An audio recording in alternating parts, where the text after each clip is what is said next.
Livro de Romanos, então, capítulo de número 6. Romanos 6, o nosso tema é pela cruz eu venço o pecado. Pela cruz eu venço o pecado. Romanos 6. Gostaria de pedir aos irmãos que vocês me emprestem um pouquinho nessa manhã seus ouvidos, os seus corações, as suas mentes. Eu prometo servi-los somente com a palavra do Senhor. Que o Senhor possa abençoar a vida de vocês. Romanos 6, versículos de 1 até o 14. Vamos ler responsivamente. Eu leio os versículos ímpares, os irmãos os pares, e juntos leremos todos o versículo de número 14. Diz assim a palavra do Senhor. Que diremos, pois? Permaneceremos no pecado para que seja a graça mais abundante?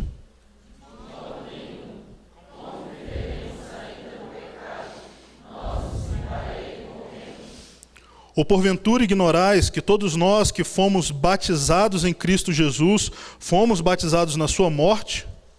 Fomos, pois, sepultados com ele na morte pelo batismo, para que, como Cristo foi ressuscitado dentre os mortos pela glória do Pai, assim também andemos nós em novidade de vida. Porque se fomos unidos com ele na semelhança da sua morte, certamente o seremos também na semelhança da sua ressurreição. Sabendo isso, que foi crucificado com ele o nosso velho homem, para que o corpo do pecado seja destruído, e não sirvamos o pecado como escravos. Porquanto quem morreu está justificado do pecado.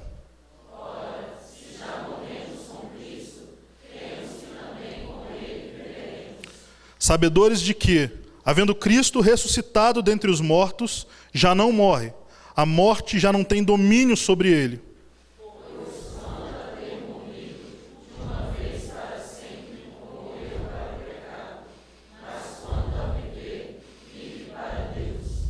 Assim, também vós, considerai-vos mortos para o pecado, mas vivos para Deus em Cristo Jesus.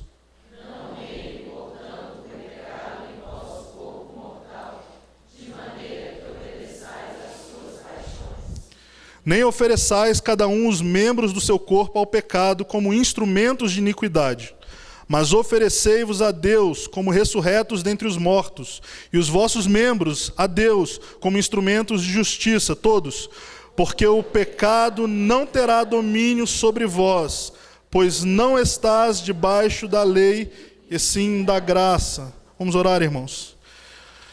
Bondoso Deus, Pai de nosso Senhor Jesus Cristo, no nome do Teu Filho, Senhor, nessa manhã eu me dirijo a Ti, Senhor, clamando, Senhor, para que o Senhor use de misericórdia conosco, Pai. De misericórdia para comigo, que sou tão somente um pecador, Senhor, e preciso da Tua graça. Use de misericórdia, Senhor, com os meus irmãos também, Senhor, para que nós possamos nos humilhar, Senhor, diante da Tua palavra, que o Senhor nos conceda ouvidos, que o Senhor nos conceda coração, e que, sobretudo, Senhor, o Teu Espírito esteja comunicando a Tua palavra à vida deles.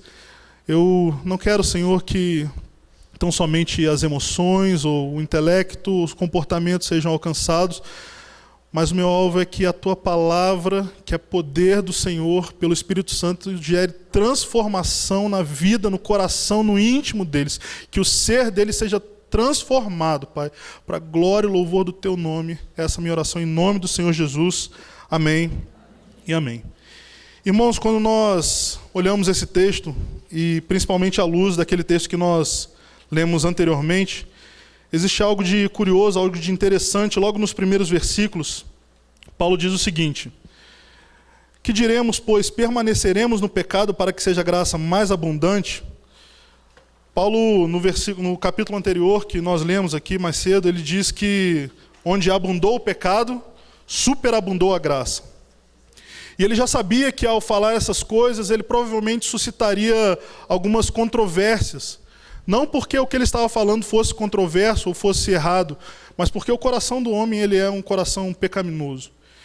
E quando você prega justificação pela graça somente, através da fé somente, por Cristo somente, a parte de obras da lei, você vai muitas vezes suscitar no coração das pessoas duas reações equivocadas que pode acontecer. Uma delas é essa aqui que Paulo está colocando. Bom, já que eu sou salvo somente pela graça, a parte de qualquer obra, de qualquer coisa que eu possa fazer, logo eu posso viver de qualquer maneira, né? Eu fui salvo pela graça, então o que eu fizer, eu deixar de fazer não vai influenciar. Jesus já morreu por mim. E esse é um pensamento extremamente equivocado. Paulo vem e quando ele suscita esse pensamento aqui, ele faz de uma forma de indagação, permaneceremos no pecado para que a graça seja mais abundante? Ele responde de uma maneira enfática, ele diz o seguinte: de modo nenhum, de forma alguma. A graça em momento algum, a graça que nos justifica em momento algum, ela pode nos conduzir ao pensamento de que nós temos alguma parte com o pecado. Mas por que isso? Ele vem e diz o seguinte: como nós vamos viver para o pecado se nós morremos para ele? Quando nós somos justificados, irmãos, nós não apenas recebemos um passe livre, vamos dizer assim, de Deus, para agora você viver a sua vida do jeito que você quiser e um dia você ir morar no céu. A graça que nos justifica é muito mais do que um ok de Jesus para a nossa vida. A graça que nos justifica, ela também nos transforma. E não é uma transformação apenas incremental, que apenas algo é adicionado à sua vida. É uma transformação radical. O que a palavra de Deus diz é o seguinte: que nós já não somos mais os mesmos. Nós morremos para o pecado. O velho homem que existia antes, ele morreu. E agora nasce uma nova pessoa, uma nova criatura. E essa nova pessoa ela não tem mais nada a ver com o pecado. No entanto, irmãos, essa relação entre justificação e santificação, ela sempre foi algo muito difícil na vida da igreja.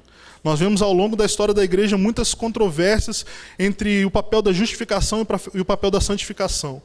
Porque o nosso coração ele está sempre buscando, de alguma maneira, complementar a obra de Deus, ou nós estamos, de alguma maneira, sempre querendo ser Deus. Essa história começou lá no Jardim do Éden, quando a serpente falou para Eva que se ela comesse do fruto, ela seria como Deus. E ela foi e comeu. E aí, quando ela viu que ela estava em pecado, a primeira coisa que ela e Adão fizeram foram tentar cobrir o próprio pecado, ou seja, redimir o próprio pecado. Eles pegaram folhas e se cobriram. Eles tentaram arrumar uma solução para o pecado. E ao longo da história, o ser humano ele sempre vai fazer isso. Todas as religiões que existem no mundo, a parte do cristianismo, elas provêm uma religião em que o homem faz alguma coisa para que a conduta dele o justifique. Mas por que isso? Porque isso está no coração pecaminoso do homem. Isso está em mim, isso está em você. E por causa dessa tendência que nós temos, ao longo da história, muitas vezes houve essa troca de papéis. As pessoas começaram a achar que a santificação, ela era a justificação. Então, eu tenho que ser santo para que Deus olhe para mim e diga: você merece, você é justo, pode vir. E aí isso gera o outro problema. Se por um lado nós temos o antinomianismo, que seria essa coisa de eu posso fazer o que eu quiser, por outro lado, nós temos também o legalismo. As pessoas começaram a pensar o seguinte: olha, se nós ficarmos pregando esse negócio de justificação pela graça, as pessoas vão perder a cabeça. Então, o que nós vamos fazer? Vamos criar regras. Regras que não estão na Bíblia, mas que eu penso que, de repente, se a pessoa seguir essa regra, ela vai ser mais santa, ela vai merecer estar na presença de Deus. E aí isso começou, desde o início da igreja, nós vemos coisas assim, tipo autopenitência, pessoas se flagelando, e nós vemos até hoje em dia, mais presente no nosso meio evangélico de uma maneira mais ampla, a questão dos usos e costumes. Olha, você não pode usar calça, mulher não pode usar calça, mulher não pode usar brinco, porque as pessoas no mundo usam brinco, então você não pode usar brinco, senão você vai se associar com as pessoas do mundo. Você não pode andar de bicicleta, porque senão você vai começar a se divertir, vai começar a passear, você não vai querer saber de igreja. Você não pode jogar futebol, você não pode isso, você não pode aquilo. E aí a lista de regras ela nunca acaba, porque as coisas sempre vão se inovando, e você sempre vai precisar criar novas regras. E daqui a pouco a gente está igual aos fariseus, que eles tinham milhares e milhares de regras, embora sinceros no zelo deles, mas se perderam. E de repente eles estavam criando uma religião de homens. Mas Paulo, graças a Deus, ele registra nas Escrituras, aqui no livro de Romanos, um caminho seguro, irmãos, através do qual nós podemos caminhar uma vida de vitória sobre o pecado. Nós não precisamos, de um lado, viver uma vida licenciosa, que contrista o Espírito de Deus, mas também, por outro lado, nós não precisamos ficar cativos, prisioneiros de regras, muitas vezes perdendo a liberdade que o próprio Senhor Jesus Cristo nos concede, para nós desfrutarmos e darmos glória a Ele por causa dos bens que Ele nos concede. E qual é esse caminho que a palavra de Deus nos coloca como sendo o caminho pelo qual nós havemos de vencer o pecado, nós havemos de progredir na santificação. Não é um meio termo entre um pouco de licitude e um pouco de legalismo. Não tem nada a ver com uma coisa nem outra. É o próprio Evangelho. O Evangelho ele não é apenas a porta de entrada, eu sempre digo isso, e eu amo essa frase, ela é do Tim Keller. O Evangelho não é apenas o ABC da vida cristã. O Evangelho ele é o A a Z da vida cristã. Tudo que você faz na sua vida, o Evangelho vai ter um impacto, ele vai ter uma projeção sobre isso, inclusive na sua santificação, inclusive na sua caminhada diária. Você não pode se auto-santificar. E Paulo, nessa passagem que nós acabamos de ler, ele coloca o Evangelho, ele coloca a obra de Cristo em termos de uma doutrina que ela é muito importante para as nossas vidas cristãs e, não obstante, ela não é muito conhecida, que é a chamada doutrina da união com Cristo. A união com Cristo. Ah, Fábio, eu sei que é a união com Cristo, eu estou junto com Cristo, eu e Cristo somos brothers. Não, não é isso. União com Cristo é algo muito mais profundo do que simplesmente você ser achegado a Cristo. E é isso que nós vamos ver nessa manhã, nessa passagem que nós acabamos de ler. Eu tenho 3 coisas que eu quero colocar para os irmãos nessa passagem. Primeiro, eu quero que nós saibamos qual é a natureza da nossa identidade com Cristo. Então, em primeiro lugar, saber qual é a natureza da nossa identidade com Cristo.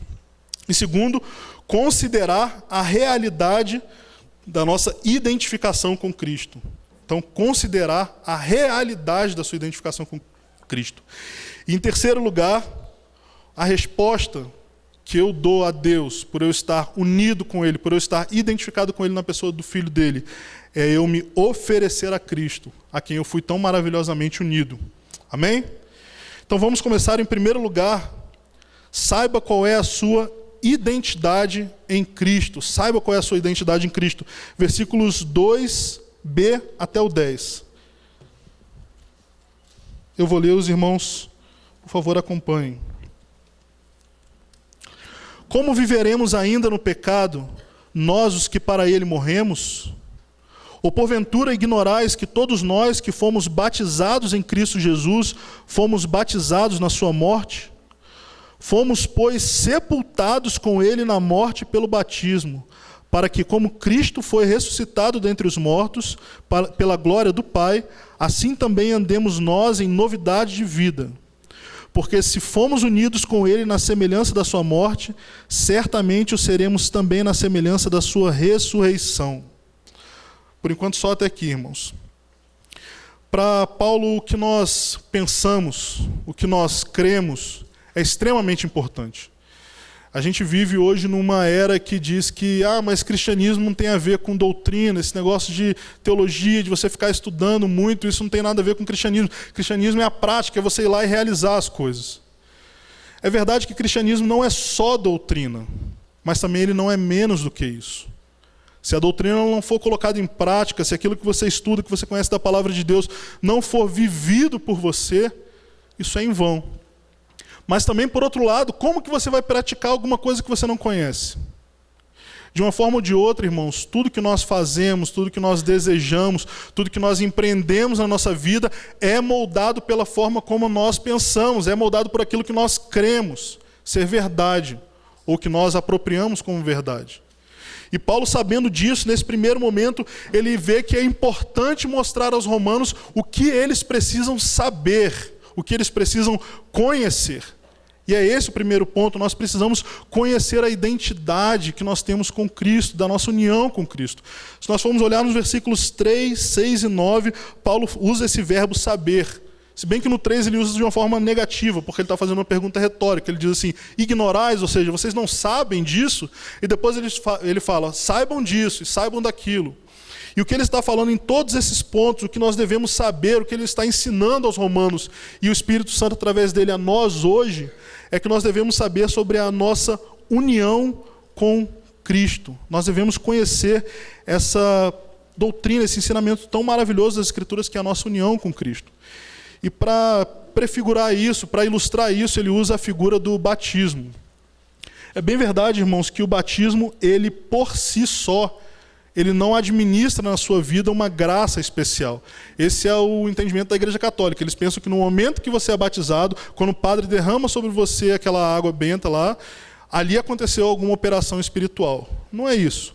O batismo ele é um símbolo de algo que foi efetuado pelo Espírito Santo na sua vida. A realidade é algo que o Espírito Santo faz em você. O batismo ele é um sacramento que ele demonstra aquilo. E é claro que quando nós vemos alguém sendo batizado, uma criança ou um adulto, quando nós tomamos a ceia, alguma medida de graça ela é dada ao nosso coração no sentido de animar a nossa fé, de nos dar vigor na caminhada cristã. Mas o batismo em si ele não faz com que você seja salvo. A salvação é uma obra espiritual no coração. Mas Paulo está falando daquilo que o batismo simboliza aqui. Ele diz o seguinte, que nós quando fomos batizados na morte de Cristo. E também, por causa disso, na ressurreição de Cristo. Isso que Paulo está falando aqui, irmãos, é algo tremendo que Martinho Lutero, reformador do século XVI, chamava de a grande troca. A grande troca. O que é a grande troca? A grande troca é o seguinte, irmãos. Quando o Senhor Jesus viveu uma vida perfeita, subiu na cruz, morreu e ressuscitou, ele estava fazendo aquilo como uma troca com você. Como assim? É o seguinte, é uma troca que ela não é muito legal, talvez para ele, não fosse algo muito vantajoso para ele. Mas para nós foi totalmente vantajoso. Essa é a natureza do sacrifício dele. O que o Senhor Jesus recebeu nessa troca? Ele recebeu o meu pecado, ele recebeu o seu pecado, que ele não tinha nada a ver com isso. Deus nunca nos induziu a pecar, nós pecamos por nossa livre e espontânea má vontade. E ele, de boa vontade, pegou todo esse pecado, toda essa maldade que nós cometemos, seja ela qual for, e tomou sobre si. Ele falou, olha, agora esse fardo é meu, eu vou carregar isso. E ele viveu uma vida perfeita para que ele também tivesse méritos de justiça, ele cumpriu toda a lei. E quando ele subiu naquela cruz e morreu aquela morte horrível, o meu pecado, o seu pecado, que deveria gerar sobre nós um peso de condenação, de ira de Deus eterna, foi lançado sobre ele. O juízo de Deus, a condenação, recaiu sobre Cristo. Foi por isso que ele teve que morrer na cruz. E ali os nossos pecados foram completamente pagos. Foram completamente pagos. E ele foi sepultado e 3 dias depois ele ressuscitou. E quando ele ressuscitou, irmãos, ele não apenas ressuscitou para voltar para o céu. Ele fez muito mais do que isso. Quando o Senhor Jesus ele ressuscitou ao 3º dia, nós ressuscitamos juntamente com ele também. Muitas vezes nós focamos apenas no aspecto negativo, no aspecto da expiação, da paga do pecado que nós cometemos. Isso é glorioso. A cruz é gloriosa por isso. Mas existe mais do que isso. Quando o Senhor Jesus Cristo ressuscita, nós ressuscitamos com ele. Nós recebemos uma nova vida, uma novidade de vida à semelhança da que ele tem. O mesmo acesso ao Pai que ele tem, embora nós ainda estejamos aqui. E é isso que Paulo está falando que acontece quando você é batizado. Não nesse momento, mas o que o batismo simboliza. Acontece essa gloriosa, essa grande troca. E isso, irmãos, caracteriza uma identificação, uma união com Cristo extremamente profunda. A nossa união com Cristo, a nossa simbiose com Cristo, ela é muito mais profunda do que a gente pode imaginar. E a palavra de Deus ela vem nos mostrando isso com uma clareza ímpar. Tanto que Paulo, quando ele fala no versículo 5 sobre o fato de nós estarmos unidos com Cristo, ele usa uma palavra no grego que é a palavra symphitoi. Essa palavra ela é uma palavra que vem da botânica. E o que significa essa palavra na botânica? Ela significa que um ramo foi enxertado na árvore, foi enxertado no tronco, na planta, e agora esse ramo ele passa a crescer junto com a planta. Nós vemos isso de uma maneira linda quando o Senhor Jesus Cristo fala lá no último sermão dele, que ele é a videira e nós somos os ramos. Irmão, nós estamos unidos com Cristo. Nós estamos juntos com ele. Nós agora fazemos parte de quem Cristo é. Você já parou para pensar nisso? Se você está em Cristo Jesus, você faz parte de quem Cristo é. E as Escrituras colocam em outros versículos também, com outras imagens, a nossa união com Cristo, para ilustrar. Em Gálatas 3:27, os irmãos não precisam abrir, eu vou ler aqui. Paulo diz o seguinte: porque todos quantos fostes batizados em Cristo, de Cristo vos revestistes. Novamente, Paulo usando o batismo para falar sobre a união de Cristo. E ele fala que quando a gente crê em Cristo, quando a gente é batizado, simbolizando a nossa nova vida, nós nos revestimos. É como se nós nos vestíssemos de Cristo. Cristo está colocado sobre nós. Já parou para pensar nisso? Você está vestido de Cristo se você está nele. Ele é a sua roupa. 1 Coríntios 12, 13, ele diz o seguinte: pois em um só Espírito todos nós fomos batizados em um corpo. Aqui ele fala agora um pouco mais da realidade do batismo. Ele diz o batismo com o Espírito. Ele está falando da realidade, não apenas do sacramento. Então todos nós que fomos batizados pelo Espírito, nós fomos batizados em um corpo. Que corpo é esse? É o corpo de Cristo, a igreja é o corpo de Cristo.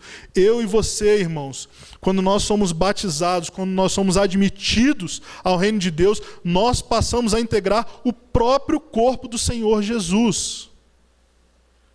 Você hoje faz parte do ser dele, você está unido com ele. Isso é algo que, às vezes, a gente não consegue imaginar.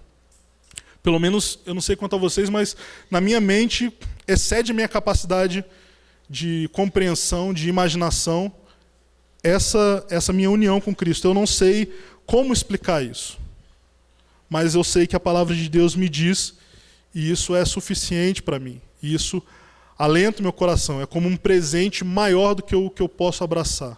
Não é uma sensação de que é algo estranho para mim, mas é algo maravilhoso.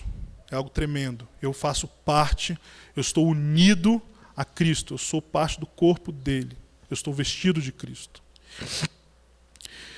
E isso também prefigura, irmãos, que quando Cristo morreu na cruz, quando ele subiu naquela cruz e morreu, ele não estava apenas morrendo por você. Ele estava sim morrendo por você, mas era mais do que isso. Você subiu à cruz junto com Cristo. Falaram, peraí, Fábio. Essa questão de união com Cristo, beleza. Agora você está dizendo que eu subi na cruz com Cristo?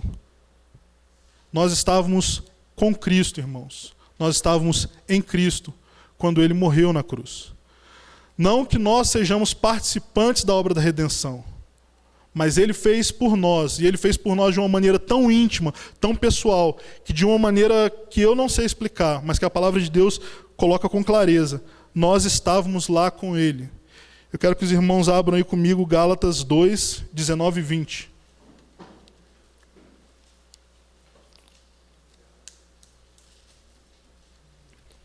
Gálatas 2, versículos 19 e 20.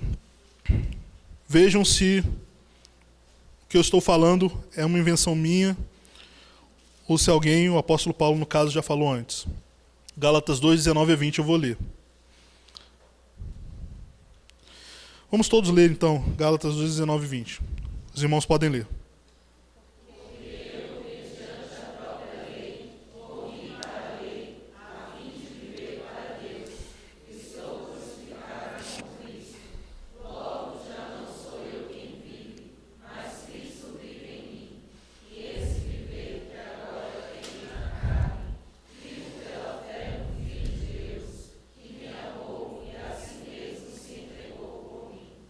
Estou crucificado com Cristo. Então, eu estava lá com ele. Ele morreu por mim de tal forma que eu estou crucificado junto com Cristo. E agora, por causa disso, já não sou mais eu quem vivo, mas Cristo vive em mim. Mas o apóstolo Paulo, ele continua, nos versículos 6 a 7, ele diz o seguinte: sabendo isto, que foi crucificado com ele o nosso velho homem, para que o corpo do pecado seja destruído e não sirvamos o pecado como escravos, porquanto quem morreu está justificado do pecado. O que o apóstolo Paulo está falando aqui, irmãos, é que quando Cristo morreu e quando nós morremos com ele na cruz, simplesmente o corpo do pecado, ou seja, a sua natureza pecaminosa, ela foi morta. Ela deixou de existir. Você foi transferido de uma esfera em que você vivia de vida, uma esfera de pecado, uma esfera de morte espiritual, de condenação, de juízo, de inimizade com Deus, de impossibilidade de fazer qualquer coisa que fosse agradável a Deus em termos salvíficos. Você foi retirado dessa esfera, você foi tirado dali. As pessoas que vivem nessa esfera, se elas pudessem perguntar, elas perguntariam: onde está fulano? Ele não está mais aqui. É isso que acontece quando nós estamos em Cristo Jesus. Nós somos retirados do reino da morte, das trevas, do pecado. E somos trasladados para um novo reino, para uma nova esfera de vida, para o reino do Filho amado de Deus. E é isso que Paulo está falando aqui. Nós não pertencemos mais a essa vida do pecado. Nós deixamos de ser escravos. Nós não estamos mais sujeitos ao pecado. Nós não estamos mais na necessidade, na compulsão de praticar o pecado. Quem está em Cristo não tem mais que viver pecando. Isso acabou. O nosso vínculo com Adão, com o primeiro Adão, como nós vimos, né? A nossa natureza adâmica, ela foi rompida. Hoje, o seu vínculo não é mais com Adão, se você está em Cristo Jesus. Mas Paulo continua nos versículos 8 a 10, ele diz o seguinte: ora, se já morremos com Cristo, cremos que também com Ele viveremos, sabedores de que, havendo Cristo ressuscitado dentre os mortos, já não morre, a morte já não tem domínio sobre ele. Pois quanto a ter morrido, de uma vez para sempre morreu para o pecado, mas quanto a viver, vive para Deus. Como eu disse, irmãos, nós não participamos apenas da morte de Cristo, mas nós participamos também da ressurreição de Cristo. Quando nós falamos da cruz, ela simboliza a redenção como um todo. Não apenas a morte de Cristo, mas a sua vida perfeita, até mesmo a sua encarnação, a sua vida perfeita, a sua morte e a sua ressurreição. Tudo isso diz respeito a você. O estado de Cristo, o estado que ele ficou glorificado após ele ressuscitar, também pertence a você. Essa passagem ela também fala de quão definitiva é essa obra de Cristo. Diz que ele morreu de uma vez por todas e o pecado já não tem mais domínio sobre ele. A morte de Cristo, os efeitos dela sobre a sua vida são definitivos, são irreversíveis. Você foi transformado para sempre. Nada mais pode te puxar para quem você era antes. Irmãos, se nós pararmos para pensar essas coisas que a gente está lendo aqui nas Escrituras, talvez a gente nunca tivesse dado a ênfase a ela, talvez nós nunca tivéssemos parado para meditar nelas como nós devemos. Mas quando a gente para observar e mergulha nisso, nós vemos quão maravilhosa é a nossa salvação, quão profunda é a obra de Cristo na nossa vida, quão grande é o amor dele por nós. Essas coisas, nós vamos ver mais à frente, elas são essenciais para a nossa santificação. Não adianta eu chegar aqui e começar a deitar um monte de regra para você, faça isso, não faça aquilo, seja assim, não seja assado, senão você vai morrer, senão você vai para o inferno. Porque não é assim que a palavra de Deus nos ensina a nós vencermos o pecado. Ela nos ensina que é através da morte e da ressurreição de Cristo. É daí que nós tiramos poder para vencer o pecado. Então, resumindo essa passagem que nós lemos, Paulo queria que nós soubéssemos duas coisas. Em primeiro lugar, que nós temos uma profunda identificação ou união com Cristo na sua morte, na sua ressurreição. Você precisa saber disso. Quando Cristo morreu e ressuscitou, você tem algo muito íntimo, muito profundo a ver com isso. Você está muito ligado com isso. Em segundo, isso significa que o domínio do pecado sobre o crente, o domínio do pecado sobre você foi quebrado. O pecado não tem mais domínio sobre a sua vida, ele não impera mais sobre você, sobre os seus membros, você não mais está sujeito à escravidão do pecado. E quando nós pensamos nessas coisas, irmãos, nós vemos que, na verdade, é impossível que alguém venha a Cristo e não tenha a sua vida transformada. É impossível, irmãos. Quando nós olhamos para esses versículos das Escrituras, quando nós lemos essas coisas, quando nós meditamos nelas, nós vemos que não tem como. Se você realmente creu em Cristo, se você realmente nasceu de novo, muito mais do que um mero exercício religioso, você morreu e ressuscitou uma nova criatura. E essa nova criatura ela tem a vida segundo a vida de Deus, não segundo a vida de um homem carnal, de um homem caído, uma vida diferente. São outros padrões. Quando nós estamos com Cristo, irmãos, unidos com Cristo, a nossa vida ela é mudada. E aí vem uma implicação que ela é um pouco severa, mas que é verdadeira. Se a vida de alguém não foi transformada, E se essa pessoa não possui qualquer desejo por contínua transformação em Cristo, provavelmente ela não nasceu de novo. Provavelmente ela não é de fato cristã. O que eu estou dizendo é algo muito simples, mas ao mesmo tempo é um pouco duro. Mas é a verdade. Se você olha para a sua vida cristã e você talvez esteja 5, 10, 15 anos, não sei, você de repente nasceu na igreja, porque seus pais eram crentes, você hoje é crente. E você olha a sua vida e você não tem nenhuma transformação, nenhum padrão de mudança, de santificação na sua vida, e você nem quer saber disso, você nem deseja ser transformado, você nem deseja ser mais parecido com Jesus. Meu querido, você precisa hoje ainda se arrepender e crer no Senhor Jesus para ser salvo. Porque você não nasceu de novo. Porque essa é uma marca. Quem nasce de novo tem a vida transformada. Ok, então eu já sei o que é união com Cristo, eu já sei o que isso significa, ainda que de uma maneira inicial. Mas e agora? O que eu faço? Como que isso vai se aplicar? Como que isso vai funcionar na minha vida para eu vencer o pecado, para eu triunfar sobre o pecado e para eu progredir na minha santificação?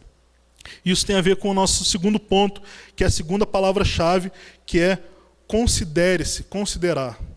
Segundo lugar, considere a realidade da sua identidade em Cristo. Considere a realidade da sua identidade em Cristo. Versículo 11, vamos ler todos juntos. Assim, também vós considerai-vos mortos para o pecado, mas vivos para Deus em Cristo Jesus. Irmãos, a palavra considerar e as flexões dela, considere-se ou considerai-vos, ela é simplesmente uma das palavras mais importantes no livro de Romanos, que é um dos livros mais importantes para nós entendermos o cristianismo. Por quê? Considerar é uma palavra tão comum no nosso dia a dia, né? Mas Paulo utiliza ela simplesmente 19 vezes só nessa carta. E ela foi traduzida, na verdade, de uma maneira que expressa mais o significado aplicado dela. Mas quando nós olhamos para a raiz dela, nós vemos que é algo bem profundo, é algo bem pertinente. A palavra considerar, no grego, ela é uma palavra de cunho contábil, de cunho matemático, de cunho comercial. Como assim, de cunho contábil? Não entendi. Considerar, no grego, quer dizer creditar alguém. Quer dizer depositar na conta, transferir. Você pega uma contabilidade e você bota lá no ativo da pessoa. É a palavra que Paulo está colocando aqui como considerar. A ideia é a seguinte, olha, Cristo, ele morreu e ressuscitou. E isso, beleza, ele fez por mim, eu sei disso. Mas muito mais do que saber disso, eu preciso colocar isso na minha conta. Isso precisa, como uma ficha, cair no meu entendimento. Não basta eu saber que Cristo morreu e ressuscitou por mim. É algo mais profundo. É você ter a certeza, é você ter a convicção, é você saber que é seu, é propriedade sua, é você se apropriar disso. Foi depositado na sua conta. Esse cheque bendito, esse crédito eterno foi depositado em seu favor, é seu, te pertence. A morte e a ressurreição de Cristo, ela é sua. Cristo, ele não apenas, irmãos, fez de conta, ele não deu apenas um exemplo na cruz do que é se sacrificar e de que você deve fazer. Ele fez muito mais do que isso. Ele te deu o fruto do penoso trabalho dele. Ele te deu vida. Nós temos que saber, irmãos, que quando Cristo, naquele dia fatídico, quando ele expirou, quando ele deu aquele último suspiro e disse, está consumado, ele não morreu sozinho ali. Você morreu. Você, de fato, morreu ali com Cristo. Eu não estou dizendo que é como se você tivesse morrido. Você verdadeiramente morreu. O homem do pecado, quem você era antes, naquele exato momento expirou com Cristo. E quando ele ressuscitou, quando após 3 dias ele se levantou do túmulo, Deus, o Pai, o ressuscitou. Você também, de fato, verdadeiramente, você ressuscitou. Essas coisas aconteceram verdadeiramente na sua vida. Não é que Cristo fez e você olha como algo que está fora de você. Não. Foi acreditado na sua conta. Considere isso. Considere como sendo seu. Então, quando a gente olha essas coisas, irmãos, nós vemos que, na verdade, então, eu sou alguém que eu estou verdadeiramente morto para o pecado. Eu morri para o pecado. E eu agora verdadeiramente estou vivo para Deus. Eu verdadeiramente tenho uma nova vida, uma nova natureza. Eu imagino que todo mundo aqui deva ter visto o filme A Paixão de Cristo. Eu não vou nem perguntar quem viu, porque eu tenho certeza que 99% das pessoas viram. E quando a gente olha as cenas daquele filme, normalmente é um exercício muito interessante para a gente que é cristão, porque a gente lê as escrituras, né, em forma de texto, e aí o filme ele tentou, pelo menos é o que dizem, eu não sei porque eu não estava lá há 2000 anos, pelo menos materialmente, né, mas dizem que ele fez uma reprodução fiel do que aconteceu há 2000 anos. E a gente olha aquelas cenas, assim, principalmente a paixão do Senhor mesmo, a tortura que ele sofreu e a morte, e a gente fica impactado, a gente fica, de alguma maneira, com a nossa mente, a gente se transporta para o passado. A gente pensa assim, eu não sei quanto a vocês, eu, de vez em quando eu vi o filme, pensava isso. Nossa, se eu tivesse estado lá, e se eu tivesse ali naquela plateia, observando aquilo, será que eu me compadeceria dele? Será que eu seria um dos discípulos? Ou será que eu seria um dos romanos, um dos fariseus? Como é que seria se eu tivesse estado lá? Muito mais do que isso, irmãos. Muito mais do que a gente se imaginar lá, ou muito mais do que a gente ser espectadores da morte de Cristo. O que a palavra de Deus nos ensina, quando ela fala que nós devemos considerar ou colocar na nossa conta a morte e a ressurreição de Cristo, o fato é que você verdadeiramente estava lá. Há 2000 anos atrás, aproximadamente, quando o Senhor Jesus Cristo morreu naquela cruz e quando ele ressuscitou, você estava ali, morrendo com ele, ressuscitando com ele. Isso é algo que ultrapassa a nossa capacidade. Mas é isso que torna o nosso Deus glorioso. Ele não é um Deus que a gente pode abraçar. Ele não é um Deus que a gente consegue compreender tudo. Ele é um Deus que ele vai muito além da nossa capacidade. Mas é isso que a palavra de Deus está nos dizendo, que nós estávamos unidos com Cristo, eu e você, na morte e na ressurreição dele.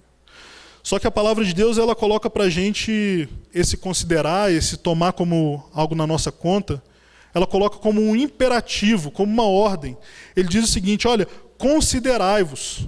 E o que isso significa, irmãos, o imperativo? O imperativo é um verbo que ele é uma ordem, ele é um comando para você. Então isso é algo que você deve fazer continuamente.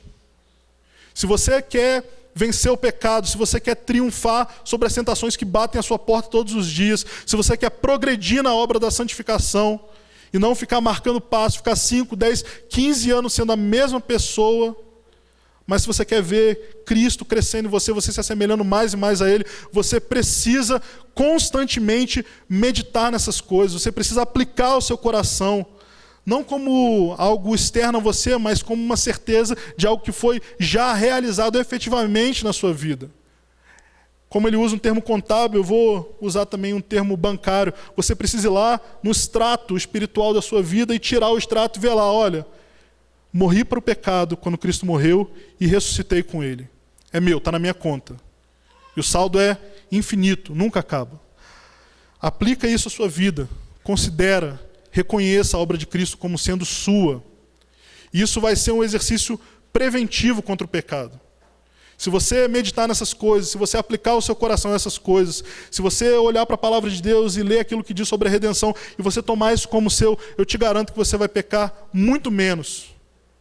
Porque o pecado, ele muitas vezes é a consequência daquilo que a gente já está abrigando na nossa mente, no nosso coração. A gente não começa do dia para a noite, pum, pequei. Você, em algum momento, você olhou alguma coisa, você cobiçou, você desejou, você creu que aquilo era bom para você, e ali o pecado ele foi te enganando, o inimigo, e você, bum, caiu. Mas se você estiver ocupando o seu coração, a sua mente, dessa certeza de que você está morto para o pecado, mas vivo com Cristo, vivo para Deus, você certamente vai vencer muitas vezes a tentação que bate à sua porta. Então, em segundo lugar, irmãos, considere como sua a obra de Cristo. Então, até aqui nós vimos duas coisas, que nós devemos saber qual é a natureza da nossa união com Cristo, e que nós devemos considerar como nossa, nós devemos nos apropriar, tomar posse dela. Não é que ele toma posse neopentecostal das coisas, né, de carro, de casa, não é isso não, é tomar posse do que Cristo fez por você. Beleza, mas agora tudo isso deve me levar para onde? Para a prática.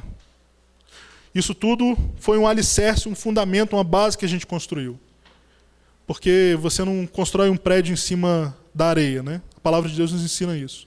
Você não vai construir a sua vida cristã em cima das suas ideias, em cima do que você pensa, do que você acha que é bom, que é legal. Mas você vai construir em cima dessa base. Mas em cima disso nós devemos agir, nós devemos empreender a nossa vida cristã. E é esse o terceiro lugar. Responda conforme a sua identidade em Cristo. Como eu respondo segundo a minha identidade em Cristo? Ofereça-se a Deus. Ofereça-se a Deus. Versículos 12 e 13, vamos todos ler juntos. Não reine, portanto, o pecado em vosso corpo mortal, de maneira que obedeçais às suas paixões, nem ofereçais cada um os membros do seu corpo ao pecado, como instrumentos de iniquidade, mas oferecei-vos a Deus como ressurretos dentre os mortos, e os vossos membros a Deus como instrumentos de justiça.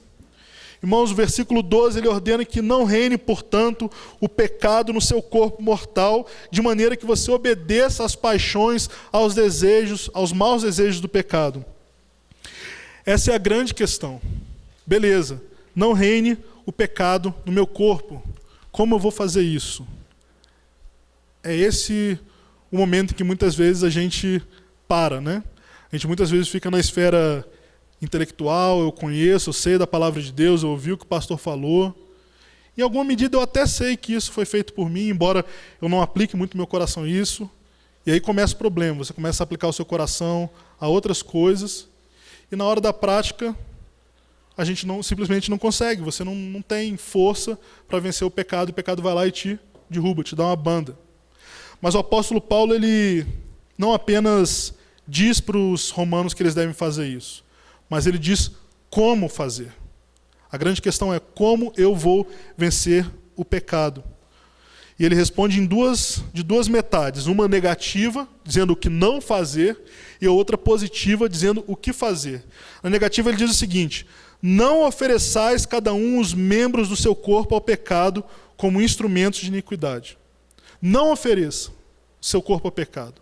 Não ofereça os seus membros ao pecado. Não faça isso.